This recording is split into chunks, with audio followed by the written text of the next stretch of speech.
¿Quién arrulla al bebé?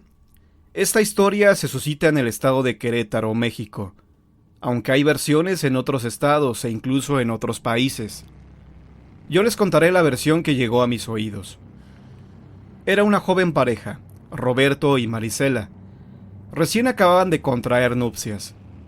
Los dos enamorados y recién casados buscaban dónde comprar su vivienda. Ya habían visto algunas opciones, pero por falta de presupuesto, o cercanía con su lugar de trabajo, o algún desperfecto en el lugar, no se convencían por ninguno, hasta que uno de sus vecinos del lugar donde rentaban por el momento les comentó de una casa muy cercana de su lugar actual de residencia. La casa era grande, hermosa, de 2 pisos, con un gran jardín en el patio trasero, en el que había un hermoso rosal, que pese al abandono y paso de los años, parecía como si alguien lo cuidara con total esmero. La casa era de un familiar del vecino que había fallecido un par de años atrás, pero sin dar más detalles del por qué o cómo, mencionó que la había heredado y que planeaba venderla. El precio era casi regalado, y aparte sumando el descuento que le hizo a la joven pareja por el aprecio generado en el tiempo de vecinos. Tardó poco para que la pareja se cambiara a su nuevo hogar. En poco tiempo la que fuera una casa abandonada ya lucía como una gran mansión. Todo parecía perfecto. Un feliz matrimonio, el ascenso de Roberto en su trabajo y Marisela embarazada. Todo iba viento en popa, ya habían pasado 2 años sin novedad alguna, excepto por algunos comentarios que le hacían sus amigos a la pareja, como el que en ocasiones marcaban por teléfono a su hogar y les contestaba una muchacha con voz muy amable, que incluso se ofrecía a dejar el recado.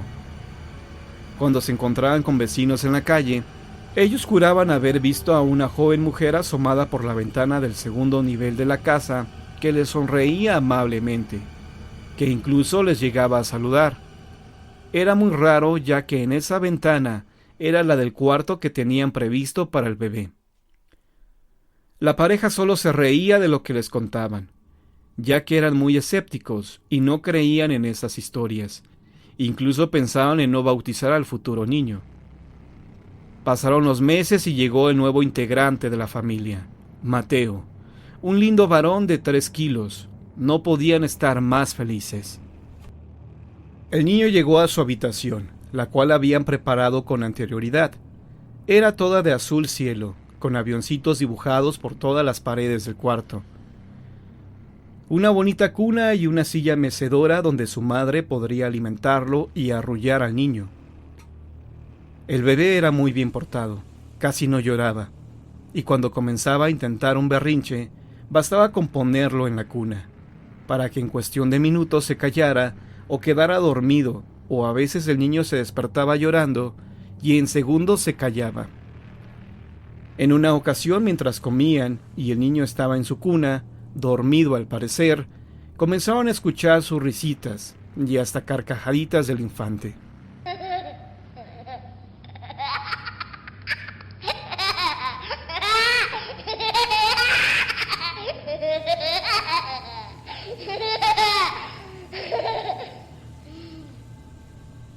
Al subir a ver al niño todo quedó en silencio de repente, pero la silla mecedora se movía sin motivo aparente.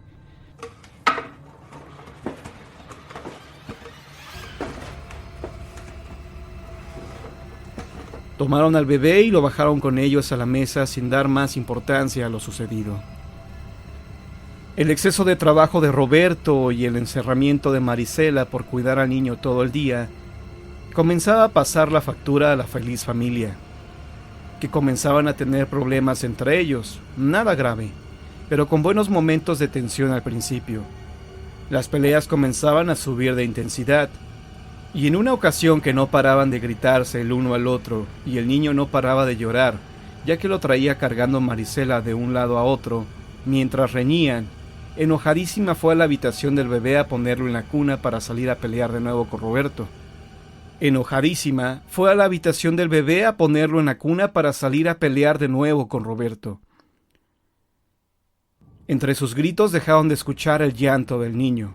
Fue hasta después de 1 hora que se dieron cuenta que el niño ya no lloraba, y que al contrario, había pasado del llanto a las risitas.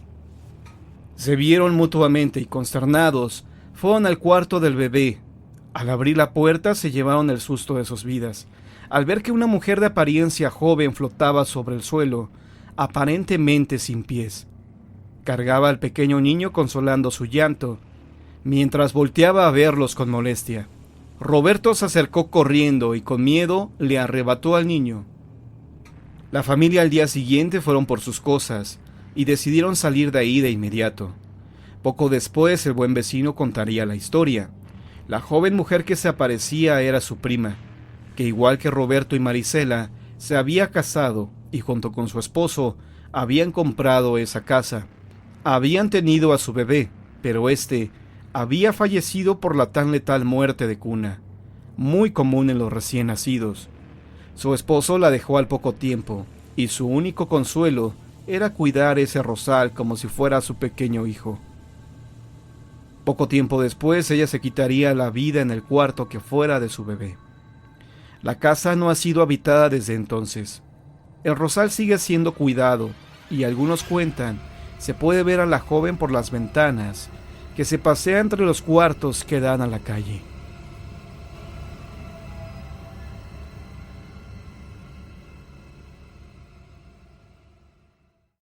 Una canción de cuna. En la estación Rodríguez, frente a la Plaza Canales, existió hace mucho tiempo una zona de tolerancia cuyos terrenos hoy son ocupados por la Escuela Niños Héroes.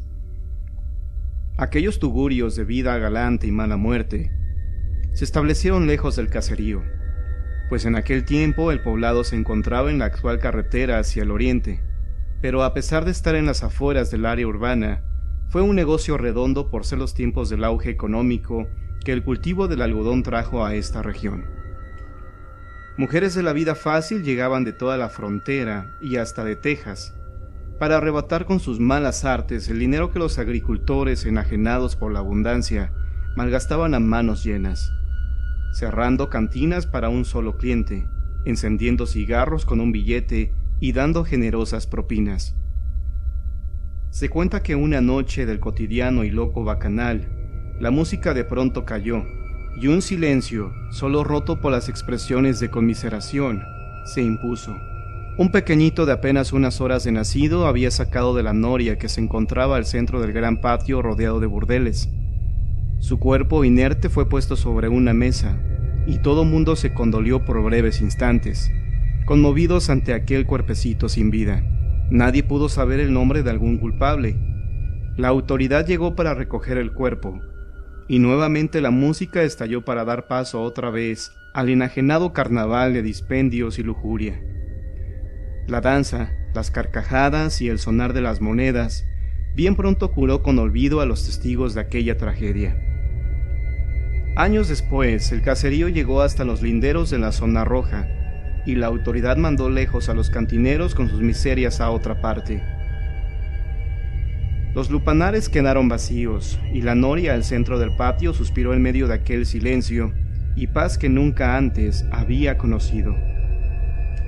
Los vecinos propusieron al ayuntamiento que los antros vacíos se ocuparan provisionalmente para una escuela, y aquello, que fue una sucursal del Averno, se llenó de voces de ángeles en uniforme, que reían, que jugaban y cantaban alrededor de la vieja noria, que parecía sonreír ante los juegos, las alegres rondas y el corretear de niños que como pajarillos surcaban todo el espacio.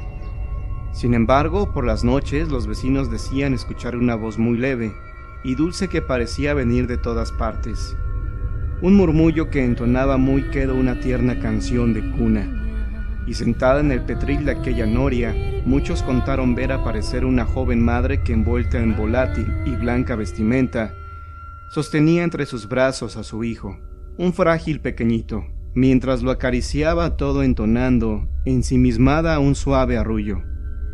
Los mayores del vecindario recordaban la historia del niño muerto, y les conmovía pensar que aquella madre anónima había tenido un reencuentro con su hijo más allá de la vida.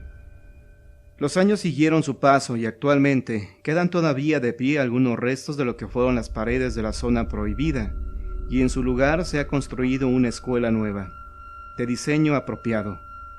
La noria de esta historia, como ya no se usaba, fue tapada, y se enterró con ella todos los recuerdos de su negro pasado. Pero a través de generaciones, la leyenda perdura, y si alguna vez al pasar por la escuela Niños Héroes, oyes en el patio una voz lejana entonando una tierna y dulce canción de cuna, reza, reza lleno de piedad por el descanso eterno de aquellas almas que solo en el más allá encontraron la paz y el amor que el tiempo de perdición en que les tocó vivir les negó hasta el día de su muerte. Cuestiones del corazón. Cuenta una leyenda de la época de la colonia que en el estado de Morelos existió una famosa bruja de nombre Jacinta Morales. Ella fue llevada a los tribunales del Santo Oficio por su propio marido, quien declaró haberla encontrado con pruebas de hechicería. Asimismo, se quejó el hombre de que su esposa actuaba de manera muy extraña cuando llegaba a ir a la iglesia. Entre muchas cosas más, relató aquel hombre que una vez acabada la misa, el sacerdote en un descuido olvidó cerrar el misal. Como estaba abierto de par en par, Jacinta intentaba salir de la iglesia, pero no podía, y en vez de eso caminaba en círculos por el lugar, sin encontrar la salida. En verdad que era extraño lo que sucedía, y como él había escuchado que las brujas tienen ciertas restricciones para moverse dentro de las iglesias, comenzó a sospechar que su esposa era una de ellas, pues además, aunque él siempre llegaba cansado del trabajo, desde que se había casado con ella, jamás despertó en medio de la madrugada, ni siquiera para hacer sus más inmediatas necesidades físicas. Así fue contando cómo se había dado cuenta poco a poco de que su esposa, en efecto, era una novia del diablo. Cuenta que la puso a prueba de nuevo en la iglesia. Colocó un par de alfileres en forma de cruz en el fondo de la pila de agua bendita, y cuando Jacinta se acercó a fingir mojar sus dedos, se encontró con que no podía avanzar ni retroceder de ese lugar. Él la llamaba cariñosamente para que saliera del templo, y ella le decía que tenía que terminar de rezar un novenario, pero en lugar de oraciones, lo que ella hablaba eran obscenas maldiciones. Pasarían unos 20 minutos. El esposo se acercó a la pila del agua bendita, sacó los alfileres y al instante Jacinta salió de la iglesia, llamándolo para que ya fueran a comer porque se moría de hambre. En otra ocasión, cuando ya sus sospechas estaban más que fundadas, dejó de tomar su café de olla antes de irse a dormir, pero ella insistió en que lo tomara, pues según había quedado muy rico. Él fingió que lo tomaba, y en un descuido de ella, lo derramó en el piso de tierra. Dijo que tenía mucho sueño y se fue a la cama a acostar, pero aunque cerró los ojos y hasta simuló estar profundamente dormido con sendos ronquidos, en realidad estaba pendiente de lo que hacía su mujer. No pasaría mucho tiempo de estar así cuando notó que ella sacaba de debajo de la cama una caja que él jamás había visto y que la abría para sacar algo de ahí. Mientras su esposo yacía supuestamente dormido en la cama, la mujer formó con las manos la figura de cera que simbolizaría el cuerpo de algún desdichado. Había tenido la escrupulosidad de ir recogiendo por aquí y por allá los cabellos o las uñas. Incluso envolvió la figurita con un pedazo de la tela del vestido de su víctima. Según contó después la misma bruja, era un proceso muy elaborado, pues para lograr el efecto deseado tenía que trabajar en cera virgen con pedazos de hostia consagrada que le eran tan difíciles de robar, así como los santos óleos. Según su marido, la bruja llevaba odio en la sangre, pues desde siempre había sentido una creciente rabia por todos a su alrededor, y nunca dudaba en maldecir más de una vez a todo aquel que la mirara de forma extraña o intentara contradecirla en algo. Mientras el marido observaba con los ojos semiabiertos, comenzó a escuchar unas plegarias dedicadas al diablo, y cuando de entre los conjuros, invocaciones y maldiciones que salían de la endemoniada y sacrílega boca, escuchó su propio nombre, una fría y rápida convulsión se apoderó de su cuerpo, y sintió entonces todo el miedo que había estado guardando en un ser desde que comenzó con las sospechas. Aún en ese infinito pavor, no dejó de mirarla cuando ella clavó en la figurilla un alfiler que sacó de entre su costurero, y escuchó cómo la bruja reía sin disimular, todo el placer que aquella acción le proporcionaba, mientras el hombre sentía una ligera punzada justo en la parte donde la mujer había pinchado la figura, su corazón.